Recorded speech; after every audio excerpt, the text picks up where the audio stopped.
English बोलना और समझना मुश्किल नहीं है। अगर आप वॉइस सीख गए तो इंग्लिश ग्रामर का आधा डर खत्म हो जाएगा। आज हम वॉइस को इतना आसानी से सिखाएंगे कि कभी नहीं भूलेगा और एटी और पैसिव वॉइस को देखकर डर भी नहीं लगेगा।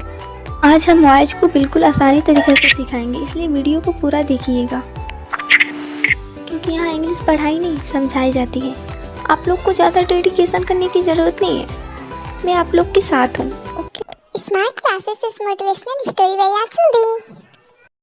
मिनी वीडियो स्टार्ट करें? हाँ दीदी जल्दी कीजिए, मुझसे और इंतजार नहीं होता। ओके मिनी, स्टार्ट करते हैं। Don't worry, you have got my support. पहले तो हम लोग देख लेते हैं पैसिव वॉइस में कितने टेंसेस पढ़ने होते हैं। 12 टेंसेस होते हैं। 12 टेंसेस में से सिर्फ 8 टेंसेस पढ़ना होता है और 4 नहीं पढ़ाया जाता है।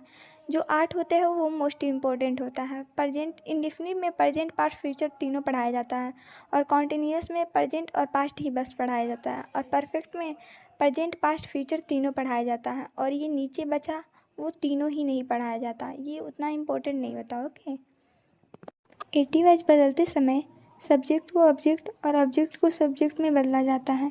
अगर आई सब्जेक्ट में उसे ऑब्जेक्ट में ले जाएंगे तो मी हो जाएगा। अगर मी ऑब्जेक्ट में उसे सब्जेक्ट में ले जाएंगे तो आई हो जाएगा। बाकी सब ऐसे ही हो जाएगा। ही है तो हिम हो जाएगा, सी है तो हर हो जाएगा, दे है तो देम हो जाएगा, वी है तो अस हो जाएगा, यू है तो यू हो जाएगा, इट है तो इट हो जाएगा, हु है तो हुम हो जाएगा। ओके, ये ध्यान दीजिएगा, ये याद करना पड़ेगा आप लोग। Present indefinite tense active voice में होने पर जिस वाक्य में काम करने वाला इम्पोर्टेंट होता है उसे एटी वॉइस कहते हैं। इसका फार्मूला देखते हैं। सब्जेक्ट प्लस वर्ब के first form plus object. Example से समझते हैं। सी टीच इंग्लिश, वह अंग्रेजी पढ़ाती है। तो इसमें काम कौन कर रहा है? वह। तो वह क्या हो गई? इम्पोर्टेंट हो गई। प्रेजेंट इंडेफिनिट टेंस जब पैसिव वॉइस में हो, जिस वाक्य में काम पर ध्यान दिया जाए उसे पैसिव वॉइस कहते हैं। इसका फार्मूला देखते हैं। ऑब्जेक्ट प्लस ईजेएमआर, वर्ब का तीसरा रूप बाय सब्जेक्ट। एग्जाम्पल से समझते हैं। इंग्लिश इज टॉट बाय हर, अंग्रेजी उसके द्वारा पढ़ाई जाती है।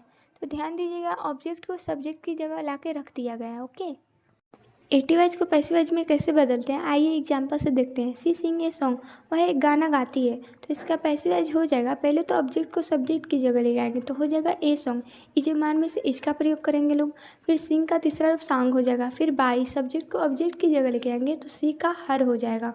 ओके, तो हो जाएगा एक गाना उसके द्वारा गाया जाता है। दूसरा देखते हैं। ही रीड्स ए बुक, वह एक किताब पढ़ता है। तो इसका पैसिव वॉइस हो जाएगा, पहले तो ऑब्जेक्ट को सब्जेक्ट की जगह ले आएंगे तो हो जाएगा ए बुक। इज मान में से इज का प्रयोग करेंगे लोग। रीड्स का रीड हो जाएगा। फिर बाई, फिर सब्जेक्ट को ऑब्जेक्ट की जगह लेके आएंगे तो ही का हिम हो जाएगा। ओके, तो हो जाएगा एक किताब उसके द्वारा पढ़ा जाता है। तीसरा देखते हैं। दे वाश द कार, वे कार धोते हैं। तो इसका पैसिव वॉइस हो जाएगा the car is washed them. तो वाश का तीसरा रूप वाशेड हो जाएगा। फिर सब्जेक्ट को ऑब्जेक्ट की जगह लेके आएंगे तो दे का देम हो जाएगा। तो हो जाएगा कार उसके द्वारा धोई जाती है। ओके, चौथा देखते हैं। आई राइट ए लेटर, मैं एक पत्र लिखता हूँ। तो इसका पैसिव वॉइस हो जाएगा a letter is written by me. Write का तीसरा रूप रिटन हो जाएगा। फिर सब्जेक्ट को ऑब्जेक्ट की जगह लेके आएंगे तो आई का हो जाएगा मी। तो हो जाएगा एक पत्र मेरे द्वारा लिखा जाता है। ओके, समझ गए ना।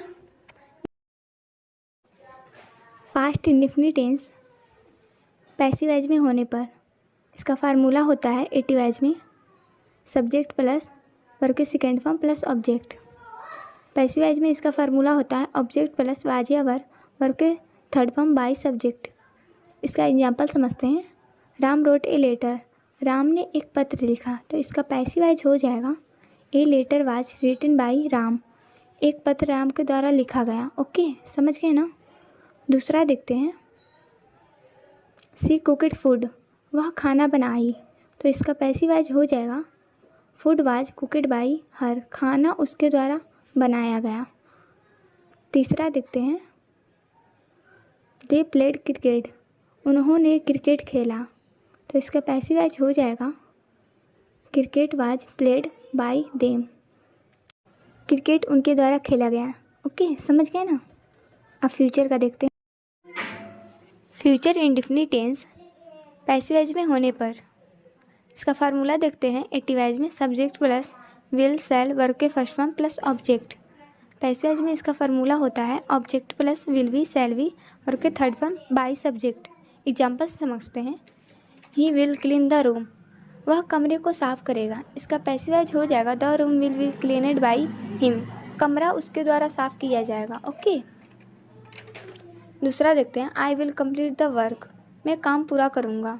तो इसका पैसिव वॉइस हो जाएगा the work will be completed by me, काम मेरे द्वारा पूरा किया जाएगा। ओके, तीसरा देखते हैं। The teacher will teach English, शिक्षक अंग्रेजी पढ़ाएंगे। तो इसका पैसिव वॉइस हो जाएगा English will be taught by the teacher, अंग्रेजी शिक्षक के द्वारा। Give the answer to this.